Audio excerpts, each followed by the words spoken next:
我是嘉摩机械工业股份有限公司，成立于1983年，是摩托车气缸头的专业铸造厂，铸造车型从50cc 到600cc， 材质有车型陶瓷气缸、铝合金气缸、铸铁气缸等。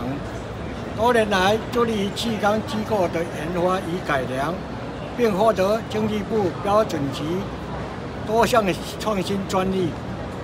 我们的产品深受美国、日本、欧洲国家消费者和买家的喜爱与推荐。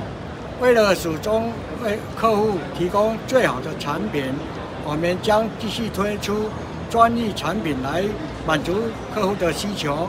期待你们的继续惠顾，谢谢。